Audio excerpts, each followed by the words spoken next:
विष्णु आदि देवताओं तथा पर्वतों द्वारा कार्तिकेय की स्तुति और वर प्राप्ति। देवताओं के साथ कुमार का कैलाश गमन। कुमार को देखकर शिव पार्वती का आनंदित होना। देवों द्वारा शिव स्तुति। ब्रह्मा जी बोले, तारक को मृत देखकर विष्णु आदि देवता तथा अन्य सभी लोग प्रसन्नमुख होकर भक्ति पूर्वक कुमार की स्तुति करने लगे। देवता बोले, कल्याण रूप आपको नमस्कार है। हे विश्व मंगल, आपको नमस्कार है। हे विश्व बंधो, हे विश्व भावन, आपको नमस्कार है। बड़े बड़े दैत्यों का वध करने वाले, बाणासुर के प्राण का हरण करने वाले तथा प्रलंबासुर का वध करने वाले, हे देव आपको नमस्कार है। हे शंकर पुत्र, आप पवित्र रूप को बार बार नमस्कार है। हे अग्निदेव के पुत्र, आप ही इस जगत के कर्ता, भरता तथा हरता हैं। आप हम लोगों पर प्रसन्न हो। यह लोकबिंब आपका ही प्रपंच है। हे शंभुपुत्र, हे दीनबंधो, आप प्रसन्न होइए। हे देवरक्षक, हे स्वामिन, हे प्रभो, हम लोगों की सर्वदा रक्षा कीजिए। हे देवताओं के प्राण की रक्षा करने वाले, हे करुणाकर, प्रसन्न होइए। हे विभो, हे परमेश्वर, आपने परिवार युक्त तारकासुर का वध कर सभी देवताओं को विपदाओं से मुक्त कर दिया। ब्रह्मा जी बोले, हे मुने, इस प्रकार विष्णु आदि देवताओं ने उन कुमार की स्तुति की। तब उन्होंने सभी देवताओं को क्रमशः नवीन नवीन वर दिए। इसके बाद उन शिव पुत्र ने स्तुति करते हुए पर्वतों को देखकर अत्यंत प्रसन्न होकर उन्हें वर देते हुए कहा। स्कंद बोले, तुम सभी पर्वत तपस्वियों, कर्म कांड करने वालों तथा ज्ञानियों से सदा पूजित तथा सेवित रहोगे। हे पर्वतों, उनके लिंग रूप से प्रतिष्ठित रहोगे, इसमें संदेह नहीं है। हे पर्वोत्तम महाभाग, जो मेरे नाना हिमालय हैं, वे तपस्वियों को फल देने वाले होंगे। देवता बोले, इस प्रकार आपने असुराधिपति तारका का वध कर तथा वर देकर चराचर सहित हम सभी को सुखी किया है। अब आप अपने माता पिता पार्वती तथा शिव का दर्शन करने के लिए प्रेम पूर्वक शिव जी के घर कैलाश के लिए प्रस्थान कीजिए। ब्रह्मा जी बोले, ऐसा कहकर विष्णु आदि सभी देवता कार्तिकेय की आज्ञा से बहुत बड़ा महोत्सव कर कुमार को लेकर कैलाश की ओर चले। सर्वव्यापक कार्तिकेय के कैलाश की ओर प्रस्थान करने पर महामंगल दिखाई पड़ने लगा और जय जयकार का शब्द होने लगा। वे कुमार संपूर्ण रिद्धियों से युक्त, सभी ओर से अलंकृत, मनोहर तथा सर्वोपरि विराजमान विमान पर चढ़े। हे मुने, अति प्रसन्न मैं और विष्णु बड़ी सावधानी से प्रेम पूर्वक उनके ऊपर चामर डुलाने लगे और इंद्रादि सभी देवता चारों ओर से प्रीति पूर्वक कुमार की यथा योग्य सेवा करते हुए चलने लगे। इस प्रकार वे सभी शिवजी के लिए जय जयकार शब्द का उच्चारण करते हुए मंगल ध्वनि पूर्वक बड़े आनंद के साथ कैलाश पर्वत पर पहुंचे। विष्णु आदि सभी लोग वहां शिवाशिव का दर्शन कर शीघ्रता से उन्हें भक्ति पूर्वक प्रणाम कर हाथ जोड़कर उनके सम्मुख सिर झुकाए हुए खड़े हो गए। विनीतात्मा कुमार ने भी विमान से उतरकर सिंहासन पर विराजमान पार्वती जी को तथा शिवजी को प्रसन्नता पूर्वक प्रणाम किया। हे नारद, तब अपने प्राण प्रिय उस पुत्र कुमार को देखकर वे दोनों दंपति शिव पार्वती बहुत ही प्रसन्न हुए। महाप्रभु ने उन्हें उठाकर गोद में बैठाया, उनका प्रसन्नता पूर्वक सिर सूंघा और स्नेह पूर्वक हाथ से उनका स्पर्श किया। शिवजी ने अत्यधिक आनंद विभोर हो तारकासुर के शत्रु उन महाप्रभु कुमार का मुख चूमा। इसी प्रकार पार्वती ने भी उनको उठाकर गोद में ले लिया और उनका माथा सूंघकर मुखमंडल चूमा।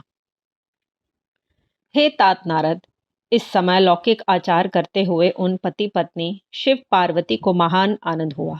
उस समय शिवजी के घर में अनेक प्रकार के महान उत्सव होने लगे और चारों ओर जय जयकार एवं नमः शब्द का होने लगा। उसके बाद ही मुने, वे विष्णु आदि सभी देवता एवं मुनिगण प्रसन्नता पूर्वक शिवजी को प्रणाम कर उनकी स्तुति करने लगे। देवता बोले, हे देवदेव, हे महादेव, हे भक्तों को अभय प्रदान करने वाले प्रभु, आपको नमस्कार है। हे महेश्वर, आप हम लोगों पर कृपा कीजिए। हे महादेव, हे शंकर, हे दीनबंधो, हे महाप्रभु, आपकी लीला अद्भुत है तथा सभी सज्जनों को सुख देने वाली है। हे प्रभु, हम मूर्ख बुद्धि तथा अज्ञानी लोग पूजन में आपके सनातन आह्वान को तथा आपकी अद्भुत गति को नहीं जानते हैं। गंगा जल को धारण करने वाले, सबके आधार, गुण स्वरूप आप देवेश्वर को नमस्कार है। आप शंकर को बारंबार नमस्कार है। आप वृषभ ध्वज महेश्वर गणाधिपति को नमस्कार है। आप सर्वेश्वर एवं त्रिलोकपति देव को नमस्कार है। हे नाथ, हे देवेश, सभी लोकों का संहार करने वाले, सृष्टिकर्ता, पोषण करने वाले, त्रिगुणेश तथा शाश्वत आपको नमस्कार है। निःसंग परमेश्वर शिव परमात्मा, निष्प्रपंच शुद्ध परम अव्यय, हाथ में दंड धारण करने वाले काल स्वरूप, हाथ में पाश धारण करने वाले आपको नमस्कार है। वेद मंत्रों में प्रधान तथा सैकड़ों जीव वाले आपको नमस्कार है। हे परमेश्वर, भूत भविष्य वर्तमान तीनों काल तथा सथावर जंगमात्मक जो भी है वह सर्वथा आपके विग्रह से उत्पन्न हुआ है। हे स्वामिन, हे भगवान, हे प्रभु, हम लोगों पर प्रसन्न होइए और सर्वदा हम लोगों की रक्षा कीजिए। हे परमेश्वर, हम लोग सभी प्रकार से आपके शरणागत हैं। शितिकंठ रुद्र एवं स्वाहाकार रूप वाले आपको नमस्कार है। निराकार साकार एवं विश्व रूप वाले आपको नमस्कार है। शिव नीलकंठ अंग में सदा चिता की भस्म धारण करने वाले नील शिखंड एवं श्रीकंठ आपको बार बार नमस्कार है। सबके द्वारा प्रणमय देह वाले, संयम धारण करने वालों पर कृपा करने वाले महादेव, सबके संहारक तथा सभी के द्वारा पूजित चरण वाले आपको नमस्कार है। आप सभी देवगणों में ब्रह्मा हैं, रुद्रों में नील लोहित हैं तथा सभी जीवधारियों में आत्मा है। सांख्यम तावलंबी आपको पुरुष कहते हैं। आप पर्वतों में सुमेरु, नक्षत्रों में चंद्रमा, ऋषियों में वशिष्ठ तथा देवों में इंद्र हैं। आप सभी वेदों में ओमकार स्वरूप हैं। हे महेश्वर, हम लोगों की रक्षा कीजिए। आप लोकहित के लिए प्राणियों का पालन करते हैं। हे महेश्वर, हे महाभाग, हे शुभाशुभ को देखने वाले, हे देवेश, आपकी आज्ञा पालन करने वाले हम देवताओं की रक्षा कीजिए। हम लोग आपके सहस्त्र कोटि तथा शत कोटि स्वरूप का अंत पाने में समर्थ नहीं हैं। हे देवदेव, आपको नमस्कार है। ब्रह्मा जी बोले, इस प्रकार विष्णु आदि समस्त देवता स्तुति करके बारंबार शिवजी को प्रणाम कर उनके सम्मुख खड़े हो गए। देवगणों की स्तुति सुनकर सर्वेश्वर स्वराट दयालु शिव प्रसन्न हो गए और हंसने लगे। इसके बाद प्रसन्न होकर वे दीन बंधु परमेश्वर, सत्पुरुषों को गति देने वाले भगवान शंकर, विष्णु आदि देवताओं से कहने लगे, हे हरे, हे विधे, हे देवगणों, आप लोग आदर पूर्वक मेरा वचन सुने। मैं सब प्रकार से सज्जनों का रक्षक, आप देवगणों के लिए दयानिधि, दुष्टों का संहार करने वाला, त्रिलोकेश, सबका कल्याण करने वाला, भक्त वत्सल, सबका करता बढ़ता हरता एवं विकार रहित हूँ।